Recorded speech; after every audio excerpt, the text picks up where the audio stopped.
Alright, this is a retcon review. Admittedly, originally, my original one was like 30 minutes long, so I just want to really trim that down into a more focused run. So, Captain America, starring Chris Evans, Haley Atwell, I believe that's how you pronounce her name, Tommy Lee Jones, Sebastian Stan, I think that's his name, and Samuel Jackson. So, you know, we all know the story. Captain America, a rejected soldier enlists for this super soldier program and becomes an American hero. And at with everything going on right now with Captain Marvel, things looking pretty bad for the MCU, the direction it's going. Uh, let's just make Marvel great again. So, Captain America, I've got to say, it's really interesting to see because I have recently watched the Fantastic Four movie where Chris Evans plays Human Torch. It is really, really interesting to see him take this drastic shift from, sexist, immature, childish type character to this really mature, inherently heroic type character that's just he's a hero from the start, completely different from Thor, Iron Man, and Hulk.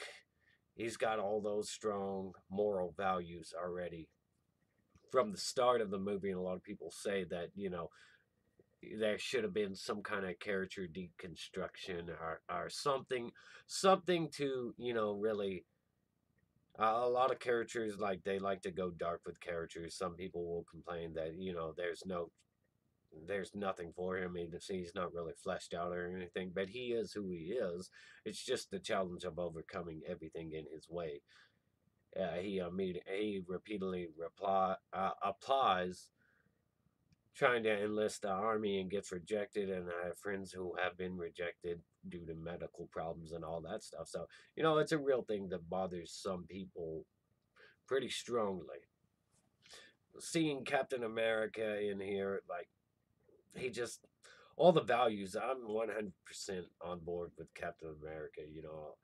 Captain America is one of my favorite heroes. He's got all the just the traditional values and all that the other heroes don't really have themselves.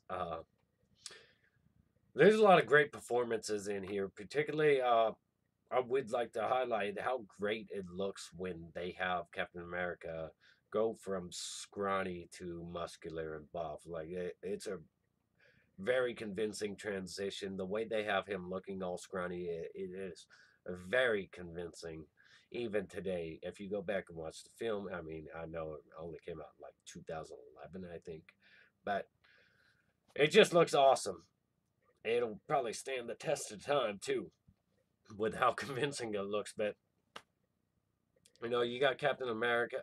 The one of the negative things about this movie is the number of montages. There's like three montages. First, you have him training to try to become going through the program to see who's going to be elected to become a soldier. You have that training montage.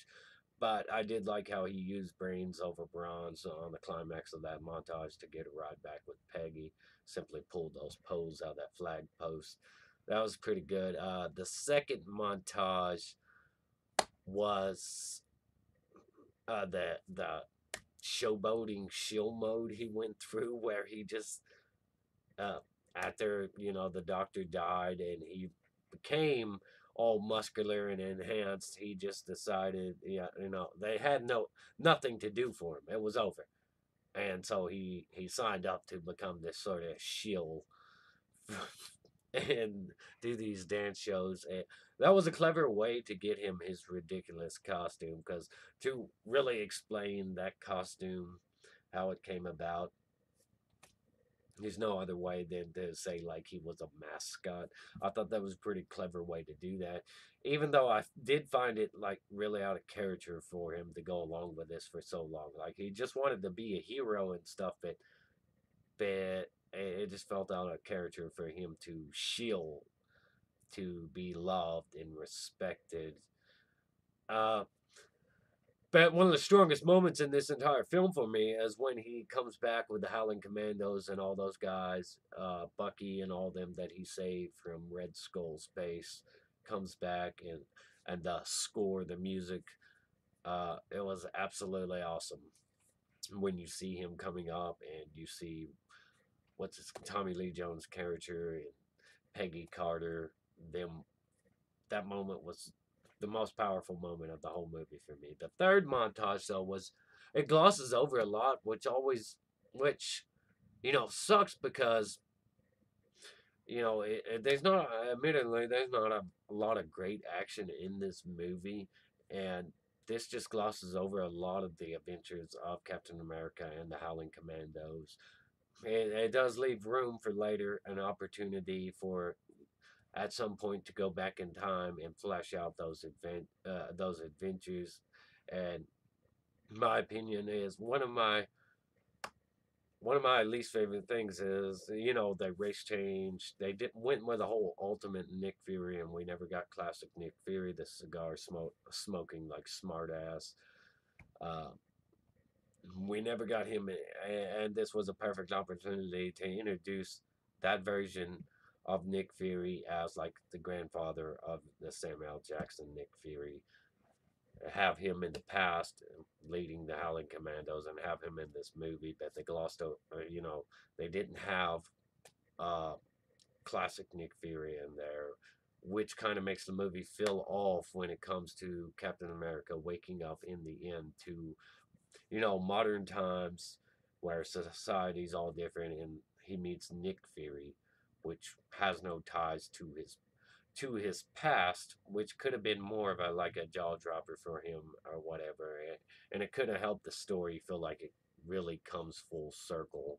I know, in a manner of speaking, it does come full circle because the movie starts out with them finding Cap in ice, and then it ends with Cap waking up. But I felt like it would have been better if classic Nick Fury was in there, and you could have pleased both fans, the Ultimate fans and the classic fans, because they waited, a lot longer to get their Nick Fury in live action than the newer generation. With that said, Red Skull's not in this movie very often either, as like Red Skull, and Zola's behavior. Uh, it feels inconsistent. It feels strange. Like personally, I mean, it's not. I guess it's not really written that way, but the actor himself, he has such negative reactions to everything Hugo Weaving's doing, like his expressions and stuff. Like he just looks like he's horrified, not on board, about to jump ship. You know, almost the whole time through the movie. That's how it feels when you're watching this character. He just looks like disgusted that nothing ever comes of that, and that's one of my negatives about it. And not having the dark, gritty war, showing the reality of war back then, I felt like that would have served this film better if they had a more dark, grittier version of things than what they had here, which was all these energy weapons that make it really PG-13. I felt like they really should have went a bit darker and had just the real bullets and showed the horrors of war. And I have another video where I talk about how they could do a mini series that's sort of like a band of brothers and have Wolverine and classic Nick Fury, the Howling Commandos, and Captain America and Bucky Barnes, have all them in there and have this sort of Band of Brothers miniseries that's dark and gritty. It shows the horrors of war, and it has them go up against some kind of big time villain. You could do all kinds of things with that. That would be completely awesome. And now that Disney's branching out into rated R stuff, are they supposed to?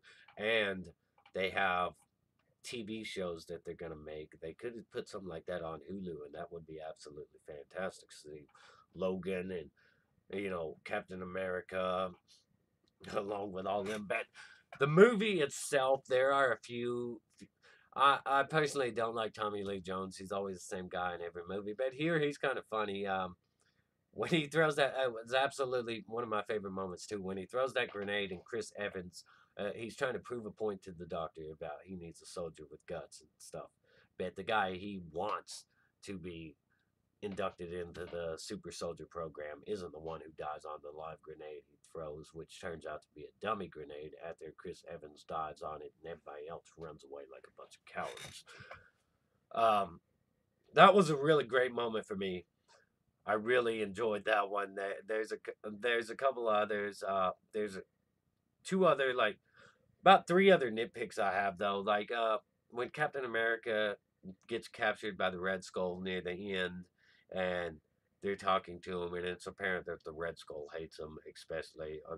He's like, "What makes you so special?" And he's like, "I'm just a kid from Brooklyn," and he just hates that Captain America, got all the positives of the super soldier serum and none of the negatives.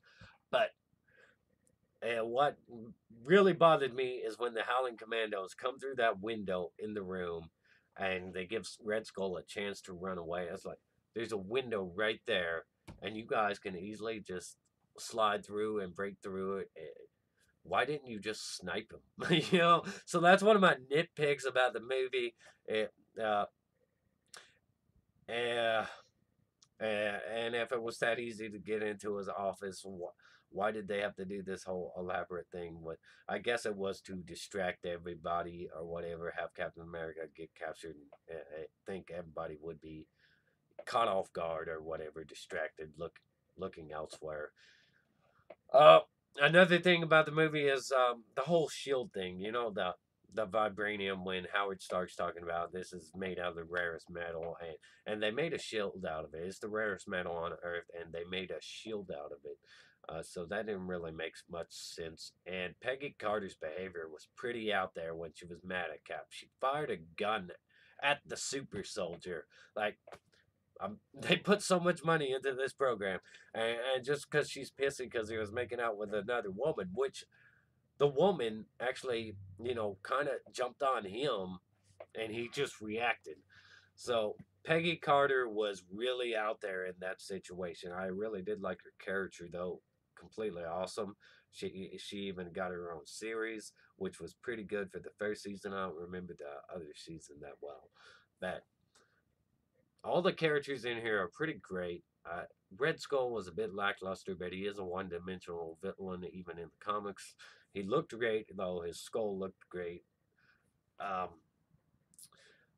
his hunger for, he's just generic in the comics too, so you can't really nitpick at that much. But when it came down to the final battle, it was a little bit unclear why Captain America needed to run himself into go down with the ship. I mean, I can't remember the exact circumstances surrounding that, but I think there was a bit of questionable reason as to why he had to do that.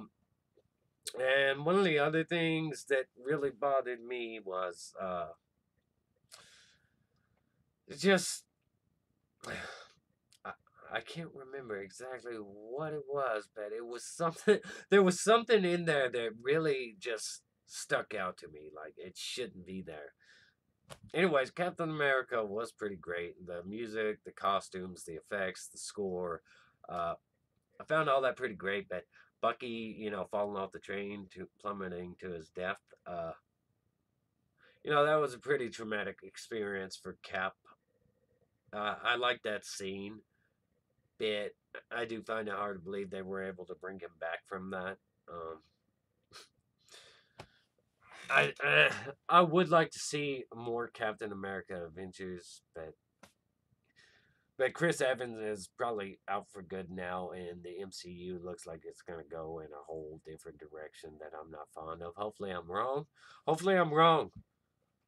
Uh, but that's what it looks like it's going down now. Anyways, I'd give this movie an 8 out of 10. It's pretty solid. Just, I have my minor problems with it. It was pretty solid movie though all around. And I really like, where Captain America's character goes from here. Other characters, not so much. Iron Man's character, his sequels were a bit of a disappointment. Captain America's were great, and this character really has like an evolution. So this really was a great start to everything. Uh, like I'd give it an 8 out of 10. Subscribe, ring that bell for notifications, and give me a Vault Boy thumbs up to promote my video. Yeah, stay awesome, rock on.